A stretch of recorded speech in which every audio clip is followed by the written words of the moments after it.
ನಿಮ್ಮ ಹಳೆಯ ಒಡವೆನ ಅಧಿಕ ಬೆಲೆಗೆ ಮಾರಬೇಕೆ? ಅಟಿಕಾಗೆ ಕಾಲ್ ಮಾಡಿ 8880 ಅಟಿಕಾ ಗೋಲ್ಡ್ ಕಂಪನಿ. ಇದು ಕರ್ನಾಟಕದ ಅತಿ ದೊಡ್ಡ ಡಿಜಿಟಲ್ ಅರೆಸ್ಟ್ ಕಹಾನಿ. ಡಿಜಿಟಲ್ ಅರೆಸ್ಟ್ ನಿಂದ ಬರೋಬ್ಬರಿ 24 ಕೋಟಿ ದೋಚಿದಂತ ಕತೆ ಇದು. ಬ್ಯಾಂಕ್ಗೆ ಚಿನ್ನ ಅಡ ಇಡೋದಕ್ಕೆ ಬಂದು ಬಚಾವಾದಂತ ವೃದ್ಧೆಯ ಕತೆ.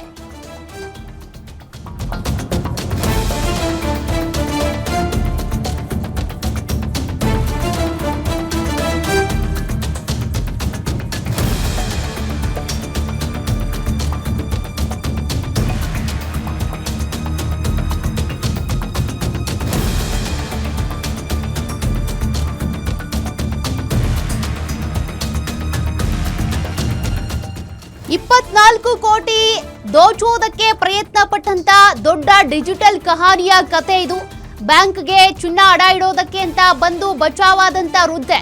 ಕಳೆದ ಜನವರಿಯಿಂದ 24 ಕೋಟಿ ದೋಚಿರುವಂತ ಸೈಬರ್ ವಂಚಕರು. ವೃದ್ಧೆ ಬಳಿ 24 ಕೋಟಿ ಹಣ ದೋಚಿದಂತ ಸೈಬರ್ ವಂಚಕರು. ಬ್ಯಾಂಕ್ ಮ್ಯಾನೇಜರ್ ಸಮಯ ಪ್ರಜ್ಞೆಯಿಂದ ಮತ್ತಷ್ಟು ಹಣ ಉಳ್ಕೊಂಡಿದೆ. ಸಿಸಿಬಿ ಸೈಬರ್ ಪೊಲೀಸರಿಂದ ಗೌರವ್ ಕುಮಾರ್, ಓಂ ಪ್ರಕಾಶ್ ರಾಜ್ ಪುತ್ರ ಸೇರಿದಂತೆ 5 ಮಂದಿ ಆರೋಪಿಗಳು ಅರೆಸ್ಟ್ ಆಗಿದ್ದಾರೆ. ಶಿವಾಜಿನಗರ ನಿವಾಸಿ ವೃದ್ಧೆ ಲಕ್ಷ್ಮೀ ರಾಮಮೂರ್ತಿಗೆ ಡಿಜಿಟಲ್ ಅರೆಸ್ಟ್ ಬೆದರಿಕೆ ಹಾಕಿದ್ರು. ಪ್ರಾಪರ್ಟಿ ಮಾರಿದ್ರಿಂದ ವೃದ್ಧೆಗೆ ಕೋಟ್ಯಂತರ ರೂಪಾಯಿ ಹಣ ಬಂದಿತ್ತು. ಅಜ್ಜಿ ಬ್ಯಾಂಕ್ ಟ್ರಾನ್ಸಾಕ್ಷನ್ ಹಣದ ಬಗ್ಗೆ ಮಾಹಿತಿಯನ್ನ ತಿಳ್ಕೊಂಡಿದ್ರು. ಡಿಜಿಟಲ್ ಅರೆಸ್ಟ್ ಮಾಡಿದಂತ ಸೈಬರ್ ಫ್ರಾಡ್. ಸದ್ಯ ಈಗ ಆರೋಪಿಗಳು 5 ಜನ ಆರೋಪಿಗಳನ್ನ ಪೊಲೀಸರು ಅರೆಸ್ಟ್ ಮಾಡಿದ್ದಾರೆ. ಕಳೆದ ಜನವರಿಯಿಂದ ಮೇ ತಿಂಗಳವರೆಗೆ ಮನಿ ಲಾಂಡ್ರಿಂಗ್ ಹೆಸರಲ್ಲಿ ಡಿಜಿಟಲ್ ಅರೆಸ್ಟ್ ಮಾಡಿದಂತ ವಂಚಕರು. ನಿಮ್ಮ ವಿರುದ್ಧ ಮನಿ ಲಾಂಡ್ರಿಂಗ್ ಆರೋಪ ಕೇಳಿ ಬಂದಿದೆ ಅಂತ ಹೇಳಿ ಆ ವೃದ್ಧೆಗೆ ಹೆದರಿಸಿ ಈ ರೀತಿಯಾಗಿ ಹಂತ ಹಂತವಾಗಿ ಹಣ ಟ್ರಾನ್ಸ್ಫರ್ ಮಾಡಿಕೊಂಡಿದ್ರು. ಸದ್ಯ 5 ಈಗ ಆರೋಪಿಗಳು ಪೊಲೀಸರ ಅತಿಥಿಗಳಾಗಿದ್ದಾರೆ. ಕೆಲ ದಿನಗಳ ಹಿಂದೆ ಬರೋಬ್ಬರಿ 24 ಕೋಟಿ ಸೈಬರ್ ವಂಚಕರ ಪಾಲಾಗಿತ್ತು. 24 ಕೋಟಿ ಕೊಟ್ಟರು ಕೂಡ ಇನ್ನೂ ಸಾಕಾಗಿಲ್ಲ ಅಂತೇಳಿ ಇವರು ವಂಚಕರು ಹಣವನ್ನ ಪೀಕೋದಕ್ಕೆ ಟ್ರೈ ಮಾಡಿದ್ರು. ಹೀಗಾಗಿ ವೃದ್ಧೆ ಮನೆಯಲ್ಲಿದ್ದಂಥ 1 kg 300 ಗ್ರಾಂ ಚಿನ್ನದ ಒಡವೆಯನ್ನು ಕೂಡ ಅಡ ಇಡೋದಕ್ಕೆ ಅಂತ ಮುಂದಾಗಿದ್ರು. ಬ್ಯಾಂಕಿಗೆ ಬಂದಂಥ ಸಂದರ್ಭದಲ್ಲಿ ಇವೆಲ್ಲ ವಿಚಾರವೂ ಕೂಡ ಬೆಳಕಿಗೆ ಬಂದಿದೆ. Cantonment branch ICICI bank manager ಇದನ್ನ ಅಬ್ಸರ್ವ್ ಮಾಡಿದ್ದಾರೆ. ವೃದ್ಧೆ ಇಷ್ಟೊಂದು ಚಿನ್ನಾಭರಣ ತಂದಿದ್ದನ್ನ ಗಮನಿಸಿ ಪೊಲೀಸರಿಗೂ ಕೂಡ ಮಾಹಿತಿ ಕೊಟ್ಟಿದ್ರು. ತದನಂತರದಲ್ಲಿ ಪೊಲೀಸರು ತನಿಖೆ ಮಾಡಿದಾಗ ಗೊತ್ತಾಗಿದೆ ಈ ವೃದ್ಧೆಯನ್ನ ಡಿಜಿಟಲ್ ಅರೆಸ್ಟ್ಗೆ ಒಳಪಡಿಸಲಾಗಿದೆ.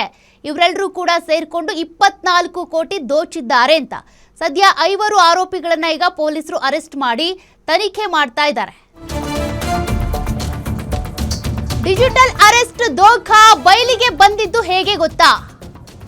ವೃದ್ಧೆ ಚಿನ್ನದ ಒಡವೆ ಅಡ ಇಡೋದಕ್ಕೆ ಬ್ಯಾಂಕ್ಗೆ ಬಂದಿದ್ರು. ಅಡ ಇಟ್ಟು ಹಣ ಪಡೆದು ವಂಚಕರಿಗೆ ನೀಡೋದಕ್ಕೆ ಅಂತ ಬಂದಿದ್ರು.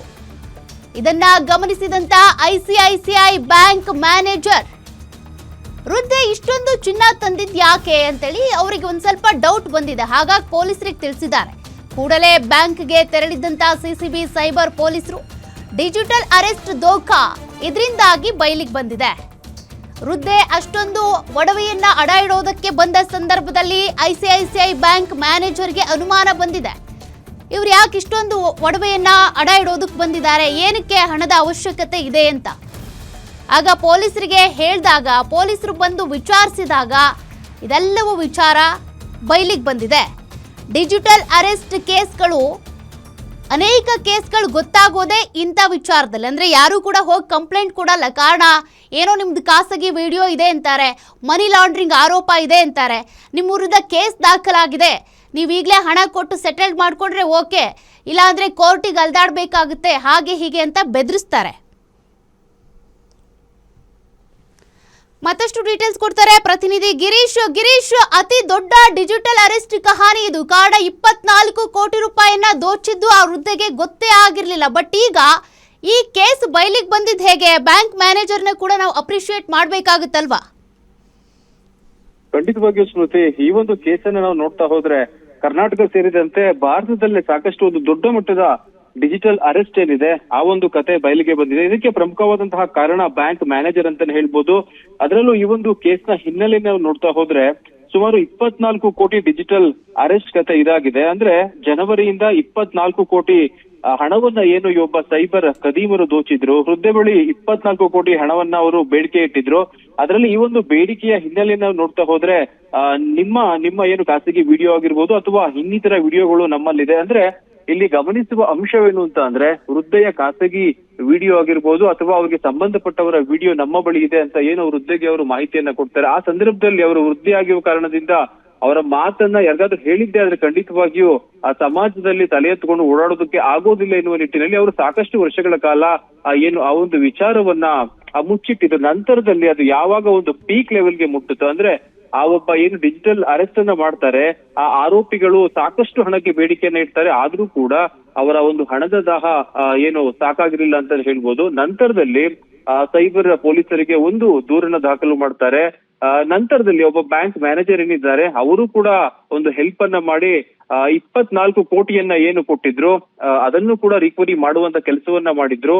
ನಂತರದಲ್ಲಿ ಏನು ಸಿಸಿಬಿ ಸೈಬರ್ ಪೊಲೀಸರ ತಂಡ ಬ್ಯಾಂಕಿಗೆ ಹೋಗುತ್ತೆ. ಬ್ಯಾಂಕಿಗೆ ಹೋದ ಸಂದರ್ಭದಲ್ಲಿ ವೃದ್ಧಿಯಲ್ಲಿರ್ತಾರೆ ಲಕ್ಷ್ಮೀ ರಾಮಮೂರ್ತಿ, ಅವರನ್ನ ವಿಚಾರಣೆ ಮಾಡ್ತಾರೆ. ಏನಾಯ್ತು ಇದ್ರ ಬಗ್ಗೆ ಸ್ವಲ್ಪ ನಮ್ಗೆ ಮಾಹಿತಿಯನ್ನ ಕೊಡಿ ಅಂತ. ನಂತರದಲ್ಲಿ ಆ ಸಿಸಿಬಿಗೆ ವೃದ್ಧಿಯಲ್ಲಿರ್ತಾರೆ, ಅವರು ಒಂದು ದೂರನ್ನ ದಾಖಲು ಮಾಡ್ತಾರೆ. ಸಿಸಿಬಿ ಸೈಬರ್ ಪೊಲೀಸರು ವಿದೇಶದಲ್ಲಿರೋ ಅವರ ಮಕ್ಕಳಿಗೆ ಸಾಕಷ್ಟು ಮಾಹಿತಿಯನ್ನ ಕೊಟ್ಟು ನಂತರದಲ್ಲಿ ಅವರಿಂದಲೂ ಕೂಡ ಮಾಹಿತಿಯನ್ನ ರಿಸೀವ್ ಮಾಡಿಕೊಂಡು ಈ ಒಂದು ಕೆಲಸವನ್ನ ಮಾಡ್ತಾರೆ. ಒಟ್ಟಾರೆ 22 ಅಕೌಂಟ್ಗೆ ಹಣವನ್ನ ವರ್ಗಾವಣೆಯನ್ನ ಮಾಡಿದ್ದಾರೆ ಕದೀಮರು. ನಂತರದಲ್ಲಿ ಇದುವರೆಗೂ ಸುಮಾರು 60 ಲಕ್ಷ ಇರೋ ಬ್ಯಾಂಕ್ ಅಕೌಂಟ್ ಗಳನ್ನ ಸೀಸ್ ಮಾಡಿದ್ದಾರೆ. ಇನ್ನುಳಿದಂತೆ ತನಿಖೆ ನಡೀತಾ ಇದೆ. ಒಂದು ನಿಷ್ಪಕ್ಷವಾದ ತನಿಖೆ ನಡೆದಿದ್ದೆ ಆದ್ರೆ ಇನ್ನು ಮಿಕ್ಕ ಹಣವನ್ನು ಕೂಡ ಪೊಲೀಸರು ಸೀಸ್ ಮಾಡ್ತಾರೆ ಅನ್ನೋ ವಿಶ್ವಾಸ ಇದೆ. ಸ್ಮೃತಿ, ಥ್ಯಾಂಕ್ ಯು ಗಿರೀಶ್ ಡೀಟೇಲ್ಸ್ಗೆ.